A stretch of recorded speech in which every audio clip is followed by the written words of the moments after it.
I feel like the grandparent who sits in the corner chair yelling, "They don't make things like they used to no one in particular.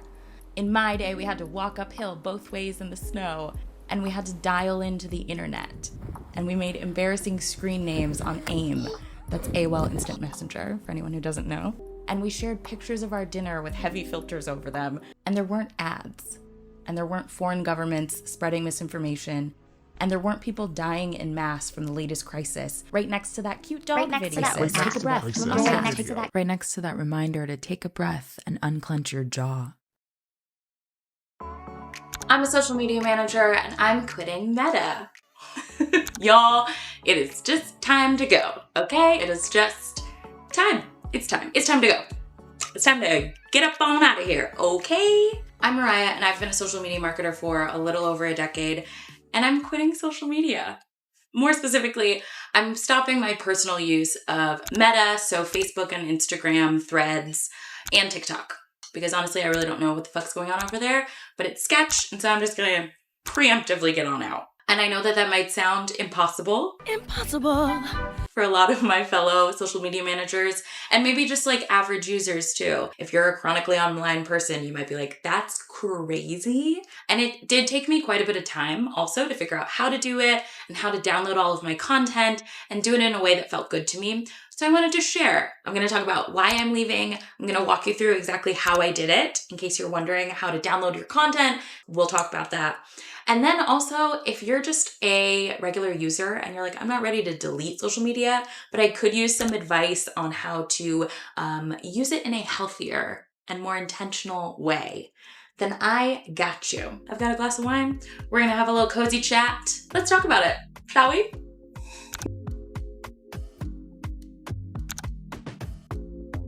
So first, here's a little bit of my why behind leaving social media. I think we've all felt the slow turn for the worse that social media has taken so far in 2025. And I want to just point out, because I think it's really important to understand the systems that you're functioning in order to resist them. It's really important to know that the brokenness of this system that is the current state of social media was really built into the foundations of it, just like every other broken system in our world. One of the principles that Meta's algorithm is based on is something called intermittent variable reinforcement.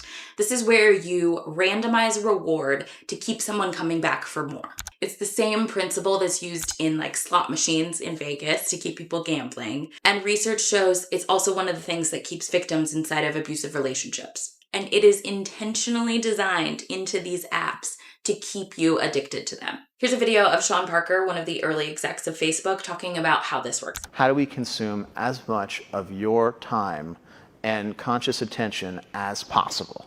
And that means that we need to sort of give you a little dopamine hit every once in a while because someone liked or commented on a photo or a post or whatever. And that's going to get you to contribute more content, and that's going to get you more likes and comments. I mean, it's a social validation feedback loop that it's it's exactly the kind of thing that a hacker like myself would come up with, because you're exploiting a vulnerability in human psychology. It's also just not good for us. I was listening to this podcast the other day, and they were interviewing this author named Nicholas Carr. And he's written 2 books about how the internet and social media have affected culture. And it was so interesting. He talked about how simple things that we might take for granted on social media, like the like button or a retweet button, were kind of invented and added into these apps for efficiency's sake. But they might have had some more negative effects that we maybe didn't see coming. So in the past, when you wanted to retweet something on Twitter, you had to make a new tweet yourself, put capital RT, and then you would copy paste that other person's tweet and put it into yours. Obviously not very efficient, right? And then Twitter came out with a retweet button. Great, now we can do it in one click. But listen to what he says about the effects that might have had on us. And you think, oh, that's going to make everything more efficient and better. And it actually removes a lot of human judgment and a lot of the kind of nuance of how we make sense of the world, how we make sense of one another. Y'all, if the past 5 years, life post 2020 has taught me anything, it's that we have to start living by our values. We are not doing that enough. Don't just talk about it. be about it. If you're not down for the oligarchy, stop posting your Amazon hauls. If you're not down for Nazi salutes being given on Inauguration Day, then it's time to stop buying Teslas. For me, Mark Zuckerberg's descent into neo-Nazi madness is not aligned with my values, so I'm quitting Meta. If they're not aligned with yours, I encourage you to do the same. So now that you know the why, let's talk about how exactly to do this. Like I said earlier, maybe you're a social media manager also, or maybe you're just a chronically online person like so many of us are.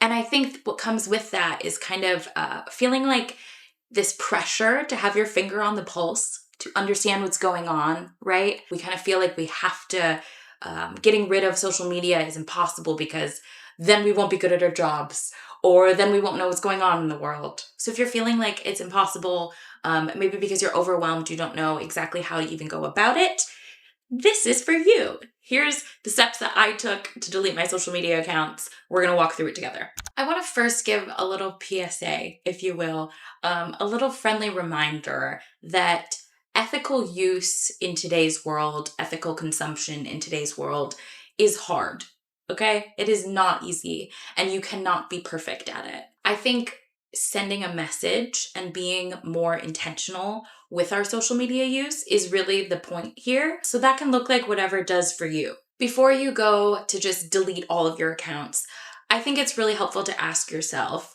do I want any of my content? If you do, this is how to do that.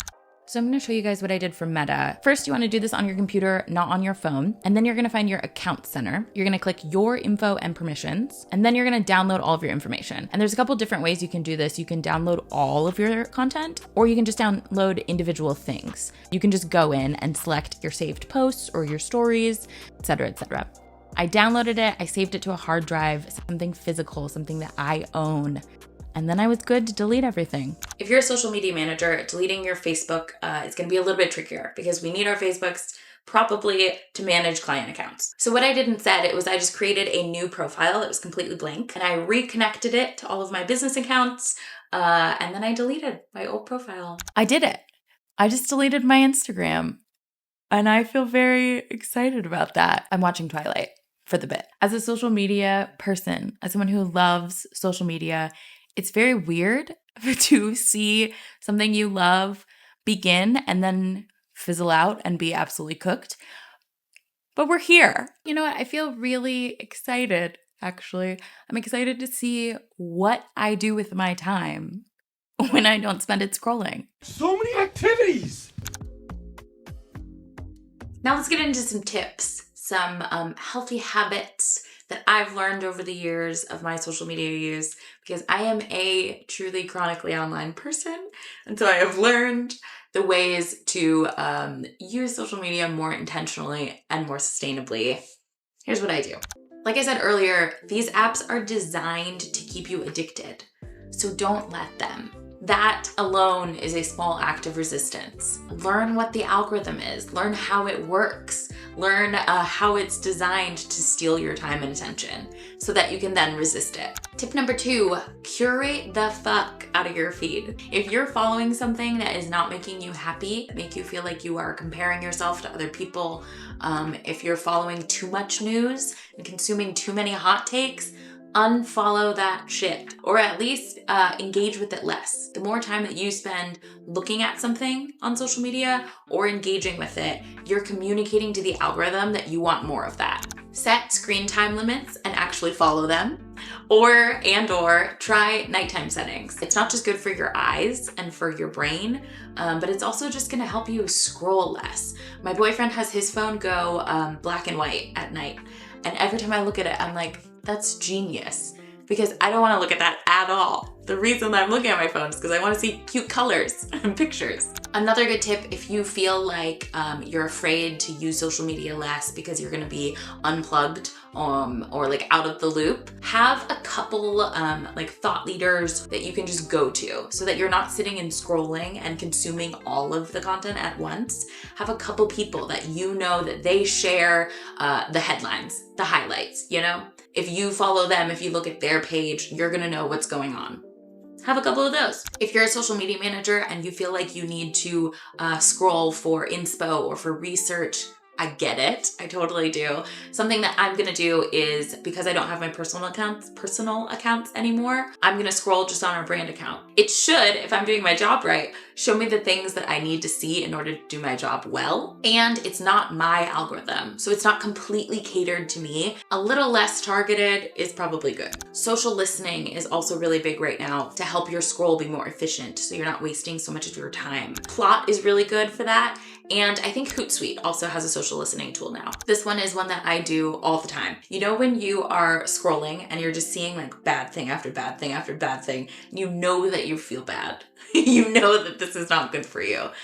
Doom scrolling. When you're doom scrolling and you see something that just makes you horrified at existence, I will say out loud, well, time to put down my phone. Time to put this shit away. Say it out loud, do it. Put the phone down. Put the phone down. Lastly, and this honestly might be a hot take coming from a social media manager, but I do not think we need to be as plugged in as we think we do. For social and for even just consuming news as a person, we do not need to be taking in all the information that we are currently, especially right now, especially with the current administration. Only take in what you can. Set limits, set boundaries, and actually honor them. I think we really need to buckle up. You know, the world is about to get hard. So we need to really be intentional about the news that we are consuming. And honestly, the news is moving so fast these days that I think we're wasting our time if we're reading every headline as it's breaking. The other day, my friends texted, we were talking about something. I don't even remember now what it was. Something that Trump did. And by the time that my friend had texted me about it and I had the chance to read it and worry about it, there was already like a judge somewhere blocking it. The news is changing as fast as it's being shared with us. So it's okay to take a pause, to take a step back. If there's something big enough happening that you need to know it, you're gonna know it. You're gonna find it out. It's gonna be okay. Keeping you exhausted is part of their strategy. So don't let them win. I hope this was helpful to you. One of the places that I'm spending more of my time as a content creator is here on YouTube. It just feels like a more creator-friendly platform. It's also a chance to be creating more long-form content, which I feel like is better for our brains. So if you enjoyed this, let me know with a like, a comment, a subscribe. It would really be helpful to me as a small YouTube creator. And let's be internet friends before the world goes to shit, yeah?